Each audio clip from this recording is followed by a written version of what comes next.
नमस्कार, मैं हूं Mamta Verma. DAV e learning classes में आपका हार्दिक स्वागत है। हम अध्ययन कर रहे हैं बीए तृतीय वर्ष के लिए। हमारी आलोचना चल रही थी एक प्रसाद और निराला, जिसके लेखक हैं आचार्य नंद दुलारे वाजपेयी।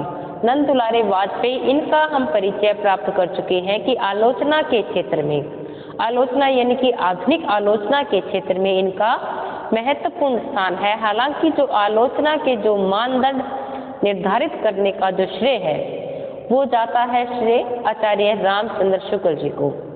तो आलोचना के निश्चित मानदंड निर्धारित किए, उसके बाद आलोचना के क्षेत्र में उन्हीं को ही अग्रणी माना जाता है। लेकिन उनके यदि उत्तराधिकारी के रूप में हम देखते हैं तो नाम आता है आचार्य नंद दुलारे वाजपेयी जी का। तो ये नहीं कह सकते कि इन्होंने उनके आलोचना के मानदंड को अंधानुकरण किया है, अनुकरण किया है, लेकिन इन्होंने अंधानुकरण नहीं किया। कुछ उनमें कमियां थी, कमियों को भी इन्होंने उजागर किया है, कमियों को बतलाया भी इन्होंने है, और कुछ नए निश्चित मानदंड इन्होंने दिए हैं। तो इनकी आलोचना हम पढ़ रहे थे प्रसाद और निराला, दोनों ही छायावादी कवि हैं। तो इन दोनों की तुलनात्मक अध्ययन इसमें दिखाया गया है। लेकिन इनकी तुलना करने का अभिप्राय ये नहीं है कि 20वीं शताब्दी में कोई और कवि इससे श्रेष्ठ नहीं था, ये बात नहीं है। लेकिन यदि हम समग्र साहित्य की बात करते हैं 20वीं शताब्दी में, तो इनके काव्य में व्यापकता मिलती है प्रसाद और निराला की। तो दोनों का यदि हम सार को लेकर चलते हैं तो देखा जाता है कि कहाँ तक इनकी तुलना की बात नहीं, लेकिन श्रेष्ठ कवि के रूप में इन दोनों में क्या विशेषताएं हैं वही चर्चा हम कर रहे थे। तो उसी आलोचना को हम आगे बढ़ाते हैं आज। इससे पहले की जो हमारी क्लास हुई थी उसमें हमने इसकी आलोचना के कुछ पढ़ा था लेसन, ये प्रसाद और निराला। तो उसी आलोचना को हम आज पुनः आगे बढ़ रहे हैं।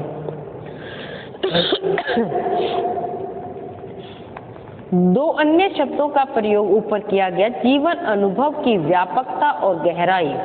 इनके काव्य में हमें क्या मिलता है प्रसाद और निराला के, कि इनके जीवन के जीवनानुभव है, जो इन्होंने जीवन जिया उसके अनुभव की इनमें व्यापकता मिलती है। और दूसरा तत्व क्या है, गहराई, कि इनके काव्य को पढ़ने से हमें एक गहरे गहरे शब्द और भावों का प्रभाव दिखता है। अनुभव की व्यापकता कवि के सामाजिक संस्पर्श से संबंधित है, जबकि उसकी गहराई का संबंध कवि के व्यक्तिगत प्रेरणा स्रोतों से है। सामान्य रूप से कहा जा सकता है कि जो कवि जितना ही वस्तुमुखी होगा, वस्तुमुखी का यानी कि हम जिसको ऑब्जेक्टिव कहते हैं इंग्लिश में, कि तटस्थ दृष्टि होती है जिसमें हम अपने भावों को हावी नहीं होने देते, कि जो सही है। जैसे एक फूल लाल है तो यानी कि वो लाल है, हम उसको कितने मर्जी हमें नीला रंग पसंद हो लेकिन हम फूल को नीला नहीं कह सकते, वो होता है वस्तुनिष्ठ। तो इनका इसमें क्या कहा है कि सामान्य रूप से कहा जा सकता है कि जो कवि जितना वस्तुमुखी होगा उसमें अनुभवों की व्यापकता उतनी ही अधिक होगी। कवि अपने व्यक्तिगत जीवन के संकल्पों और विकल्पों को छोड़कर वास्तविक और बहुमुखी जीवन से अपनी काव्य सामग्री का संचय करेगा। दूसरी ओर जो कवि अधिक अंतर्मुखी होंगे, यानी कि अपनी बात को वो छुपाने वाले होंगे और अपने जीवन के अंतरंग द्वंद्वों का काव्य में प्रतिबिंबित करना चाहेंगे, उनके काव्य में व्यापकता के स्थान पर गहराई का तत्व अधिक होगा।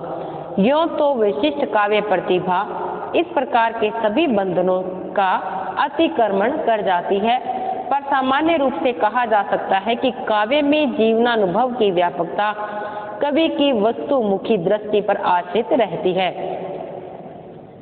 जबकि गहरे संवेदनों की दृष्टि कवि के अंतरंग जीवन द्वंद्व से संबंधित होती है।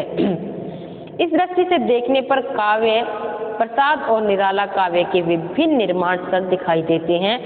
प्रसाद का काव्य कैसा है, अंतर्द्वंद्व से संबंधित है और इसी अंतर्द्वंद्व की समस्त मार्मिकता गंभीरता उनके काव्य में प्रतिफलित हो सकी है। निराला के काव्य में वस्तुमुखी और बहिरंग तत्व प्रमुखता है। निराला का काव्य कैसा है, उनमें वस्तुमुखी है, बहिरंग तत्व जिसमें है, और जो प्रसाद का काव्य है वो क्या है, अंतर्द्वंद्व से संबंधित है। उनके काव्य में अंतर्द्वंद्वों से उत्पन्न भावाकुलता और भावोत्कर्ष नहीं है। इसके साथ ही निराला का काव्य कैसा है, कला पक्ष, रूपात्मक छवियों की कलना, भाषा और छंदों की उसमें योजना मिलती है, दार्शनिक समाहार आदि की अपेक्षा कहीं अधिक समृद्ध है। इन सब के बदले प्रसाद के काव्य में उनके अंतरंग जीवन पक्ष का अधिक मार्मिक और गहरा समाकलन हो गया है, जबकि निराला के काव्य का मूल स्वर क्या है, निसंगता और तटस्थता के आधार पर इनका काव्य निर्मित है। प्रसाद के काव्य का मूल स्वर उनके व्यक्तिगत जीवन द्वंद्वों से संगठित है। निराला के काव्य में जो बहुरूपता और विस्तार है उसका मुख्य कारण उनकी निजी अनासक्ति है। प्रसाद के काव्य के उत्कर्ष में अधिकतर भूमिकाएं एक गंभीर और अस्थायी विच्छेद भावना से अद्भुत है, इसलिए निराला के काव्य में श्रृंगार और शांत रसों की प्रमुखता है, जबकि प्रसाद के काव्य में आत्मिक संघर्ष और करुणा तत्वों की प्रमुखता है। उपयुक्त वक्तव्य को स्पष्ट करने के लिए निराला और प्रसाद के काव्य में कुछ विवरणों का जानना आवश्यक होगा। उनको जाने की हम कैसा था, निराला ने अपनी कविता का आरंभ कैसे किया है, मुक्त छंद से किया है। वो छंद में जो बंध गई वो उन्होंने कविता नहीं स्वीकार की, इन्होंने एक नया छंद शुरू किया था, मुक्त छंद, जिसको रबड़ का छंद भी कहा है मुक्तिबोध में। लेकिन निराला ने अपनी कविता का आरंभ मुक्त छंद से किया है, जो काव्य की कर्मागत भूमिका की एक अभिनव क्रांति थी, क्योंकि आज से पहले, इस काल से पहले ऐसा समझा जाता था कि प्रत्येक कविता एक छंद में बंधी हुई रचना ही होती है।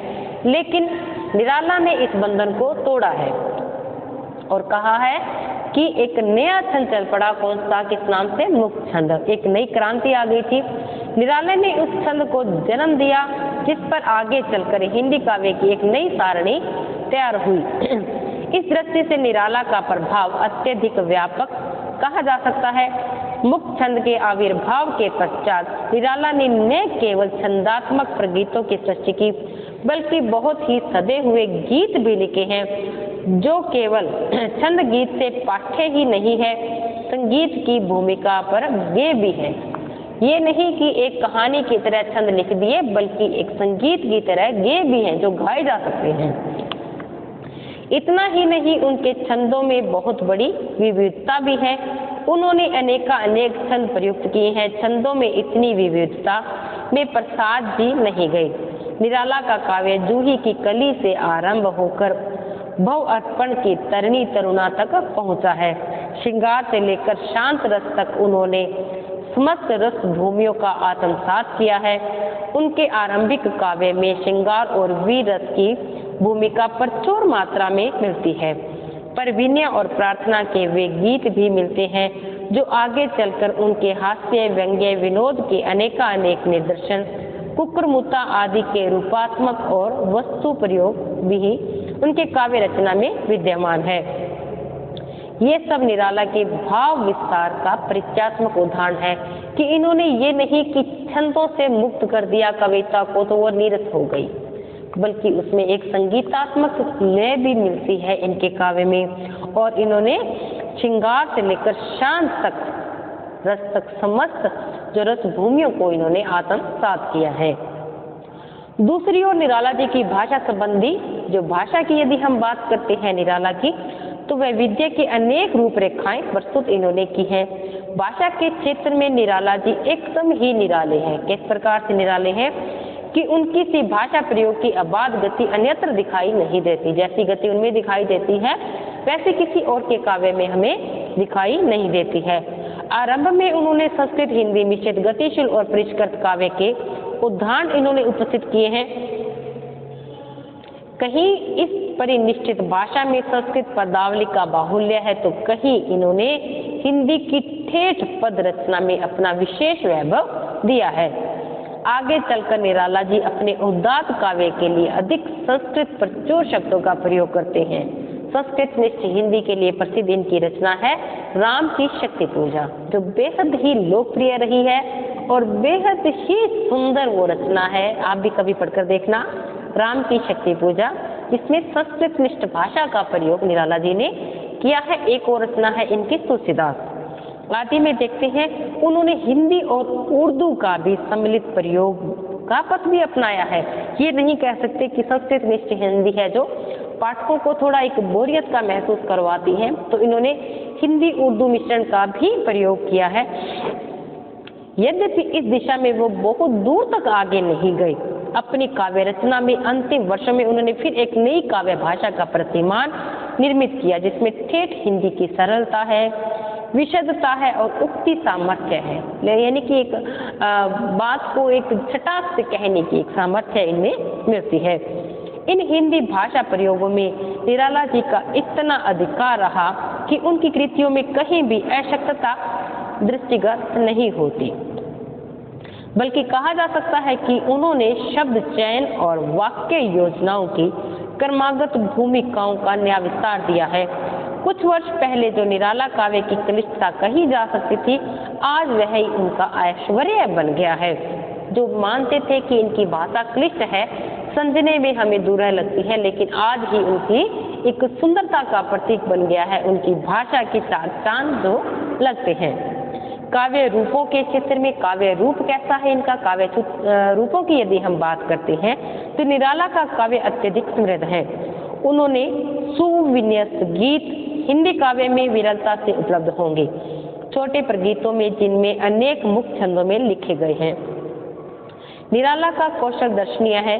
संध्या सुंदरी इनकी कविता है। संध्या सुंदरी विधवा बहुत ही एक सरल भाषा में है, खड़ी बोली में ही है।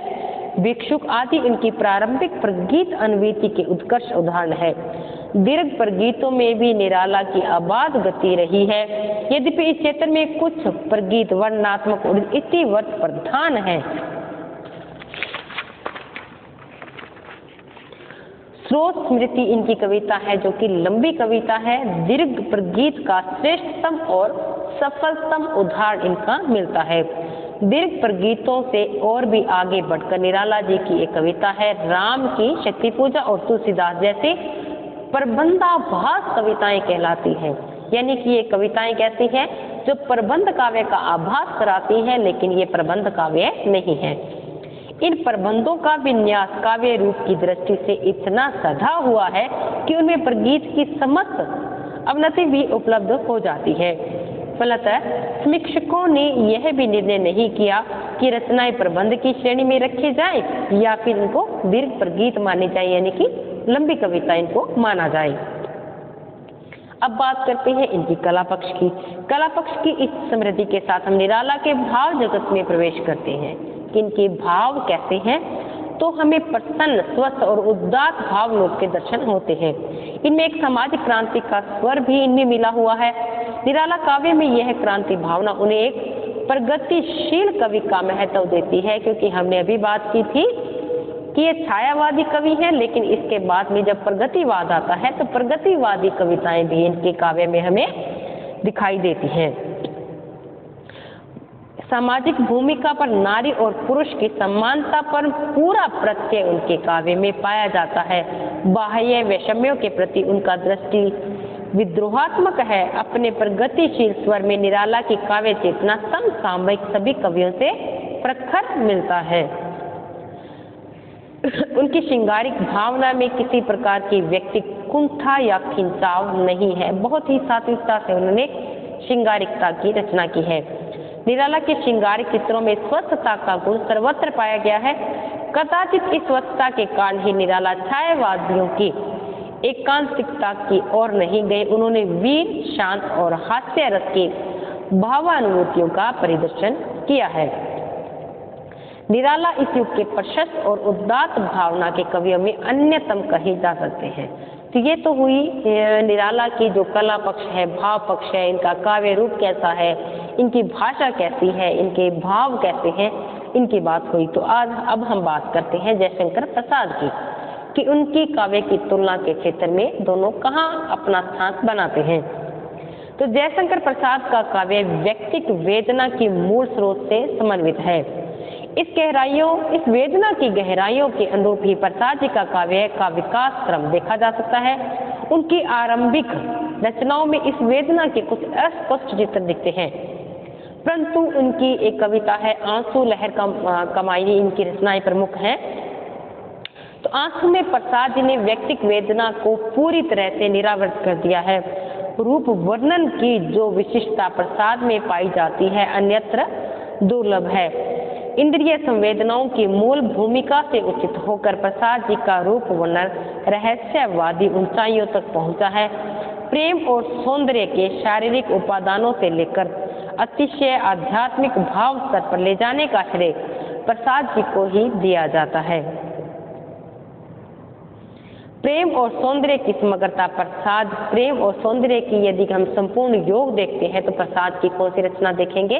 कामायनी, जो कि बेहद ही प्रसिद्ध रचना इनकी रही है। काव्य में पूर्णतः प्रतिफलित हुई है मनु के चरित्र की समस्त उच्छृंखलता, उद्वेग, उसकी सारी अतृप्ति और असंतोष कामायनी काव्य के आरंभिक सर्गों में व्यक्त हुई है। मनु की महत्वाकांक्षाएं भी उनकी अभावात्मक मनस्थिति का ही परिणाम है। दूसरी दशा में उसके पात्र है, मनु है, श्रद्धा है और ईड़ा है। तो दूसरी दशा में श्रद्धा या कामायनी है, जो नारी की समस्त संयम और कल्याण भावना की प्रतिनिधित्व करती है। श्रद्धा प्रसाद ने श्रद्धा और मनु, नारी और पुरुष की छाया आलोक में कामायनी के बहुरंगी चित्र सर्जित किए हैं। मनु का प्रत्यावर्तन और उसकी उद्वेग शांति के लिए भी प्रसाद जी ने श्रद्धा का ही प्रयोग किया है। कामायनी काव्य के अनेकानेक पक्ष हैं, नाना व्याख्याएं हैं। उसकी मूल भाव भूमिका प्रसाद जी के निजी व्यक्तित्व का एक महान प्रतिक्षेपण है। आधुनिक युग में किसी अन्य कवि के प्रतिक्षेपण की यह अद्वितीय शक्ति नहीं पाई जाती। लहर से प्रगीतों में प्रसाद जी की प्रतिक्रिया अधिक स्वच्छ हो गई है। आंसू लहर कमायनी झरना इनकी रचनाएं हैं। तो लहर में उनके जो गीतों में प्रतिक्रिया है वो अधिक स्वच्छ दिखाई देती है। प्रलय की छाया में उन्होंने कमला के माध्यम से ऐसे एक चित्र की उद्भावना को प्रकट किया है जो सौंदर्य गर्व की साक्षात प्रतीक मूर्ति है, परंतु जीवन के अनेक संधियों और मोड़ों को पार करती हुई एक महान पश्चाताप से प्रवसित हुई है। प्रेम और सौंदर्य की समग्र परिकल्पना प्रसाद काव्य की विशेषता है। प्रसाद की काव्य वाणी में जो मार्दव प्राप्त होता है वह आधुनिक के अन्य कवि में दिखाई नहीं देता है। कला की आकृति मूलक और बहिरंग योजनाओं में प्रसाद के समक्ष संस्कृत काव्य के अशेष आधार और आदर्श रहा है। अपनी जयशंकर प्रसाद शीर्षक पुस्तक में मैंने अभिज्ञान शाकुंतलम वस्तु योजना की कामायनी की वस्तु योजना की समानता और अनुरूपता देखने का प्रयत्न किया है। दोनों सृष्टियां आशा और प्रमोद के वातावरण से आरंभ होकर नियति के गंभीर प्रभाव में उतरती हुई दिखाई देती हैं, फिर भी एक अनोखी प्रतिभिज्ञा से परिचालित होकर स्वर्गीय आनंद की भूमिका तक पहुंचती है। दोनों कृतियों में यह वस्तु योजना इतनी एक जैसी है, इतनी समरूप है कि इनकी ओर ध्यान न जाना संभव ही नहीं है कि इनकी ओर ध्यान जाएगा ही जाएगा। अलंकृतियों की विशेषताएं भी प्रसाद के संस्कृत काव्य में अशेष राशि से प्रतियोजित हैं। प्रसाद को जब भारतीय संस्कृति का कवि कहा जाता है तब उसका अर्थ केवल भारतीय दर्शन में ही देखना पर्याप्त नहीं है। प्रसाद के समस्त काव्य सृजन में भारतीय काव्य परंपरा का मूल्यवान पर्दे सन्निहित है, परंतु प्रसाद ने अपनी अति कार्मक प्रतिभा के द्वारा इस परंपरा की सभी दिशाओं को आगे इन्होंने बढ़ाया है। प्रसाद काव्य की लाक्षणिकता उनकी अपनी विशेषता है। उनकी दीप्ति उनके काव्य को चतुर्दिक आलोकित करती है। प्रसाद जी की भाषा कैसी है? समरूप और समरस है। निराला की भांति प्रयोगों का उसमें नए प्रयोग और बाहुल्य तो नहीं है, लेकिन भाषा में एक रूपता उनमें दिखाई देती है। जहाँ कहीं प्रसाद को उदात्त भावना की व्यंजना करनी पड़ती है, वहाँ उन्होंने भाषा के बदले छंदों की सहायता ली है और वीरस के वर्णन में वे प्राय निसहाय हो जाते हैं। इन्होंने कभी वीरस का अधिक नहीं किया। शेष सिंह का शस्त्र समर्पण जैसी कविता में वीर भाव की उपेक्षा विग्रहणा की मनोभाव प्रमुख रूप से निर्मित हुई है। हास्य, रौद्र और भयानक रसों की उपेक्षा प्रसाद की काव्य वियोग, श्रृंगार और करुण की अधिक उपयुक्त बन सकी है। लाक्षणिक प्रयोग की चर्चा में भी हम इनसे बहुत आगे आ गए हैं। प्रसाद और निराला की तुलना, फिर बात यही आती है कि हम क्या कर रहे थे, प्रसाद और निराला की तुलना कर रहे थे। इन दोनों कवियों ने जिन पृथक पृथक विशेषताओं का हमने उल्लेख किया है, उनकी प्रकृति और प्रवृत्ति की भिन्नता का कुछ आभास हमें मिला है। इस भिन्नता के रहते हुए तुलना के लिए अधिक अवकाश ही कहाँ है। इतने आश्चर्य की बात है कि व्यक्तिगत अनुभूति की प्रमुखता और प्रबलता रखने वाले कवि प्रसाद ने एक महाकाव्य लिख डाला, जबकि वे मूलतः क्या हैं, श्रेष्ठ प्रगीतों के रचयिता की प्रतिभा रखते हैं। कदाचित यही कारण है कि कामायनी प्रगीतात्मक भावनाओं का महाकाव्य कहा जा सकता है, और कम आश्चर्य की बात नहीं कि निराला जैसे निस्संग और तटस्थ सौंदर्य दृष्टा ने कवि महाकाव्य न लिखकर लघु गीत प्रगीतों में अपनी संपूर्ण काव्य रचना की है। जबकि प्रगीत काव्य मूलतः व्यक्तिगत भावनाओं द्वंद्वों की क्रीड़ा भूमि है। निराला के प्रगीतों का बाह्य कौशल और तराश भी किसी विषय प्रधान कवि का प्रत्यय नहीं है। इस प्रकार प्रसाद का महाकाव्य तो प्रगीतात्मक शैली का एक अप्रतिम उदाहरण है। उसमें सर्वत्र एक क्लासिकल पूर्णता प्राप्त होती है। अपने प्रगीतों में तो निराला महाकाव्योचित सौंदर्य की दृष्टि रखते हैं। निराला के प्रगीत महाकाव्य की स्वच्छता और उदात्तता से संपन्न है। निराला का जो काव्य है यह एक विरोधाभास इस युग की काव्य रचना की एक स्मरणीय विलक्षणता है। दूसरी ओर हम यह भी देखते हैं कि निराला के अधिकांश प्रगीत सामूहिक भावना और रस की भूमि पर संस्थित है, जबकि प्रसाद का महाकाव्य कौन सा है, कामायनी व्यक्तिगत मनोभावों की परिस्थिति और संघर्ष और द्वंद्व पर संस्थित है। तो प्रतिभा के इन वैचित्र्यों को देखकर प्रसाद और निराला की तुलना का प्रभाव अब अपने आप में असंगत हो जाता है कि हम तुलना इनकी नहीं कर सकते हैं। हम इतना ही कह सकते हैं कि दोनों ही कवि अपनी प्रतिभा में महान, अप्रीतम और अपराजेय हैं, कि इनकी हम तुलना नहीं कर सकते, क्योंकि ये अपनी अपनी जगह पर ये अप्रीतम, यानी कि इनके जैसा कोई नहीं। एक जगह वो है अद्वितीय है तो दूसरी जगह प्रसाद जी भी अद्वितीय हैं। तो दोनों की रचनाएं अपने अपने स्थान पर बेहद ही विशिष्ट स्थान रखते हैं।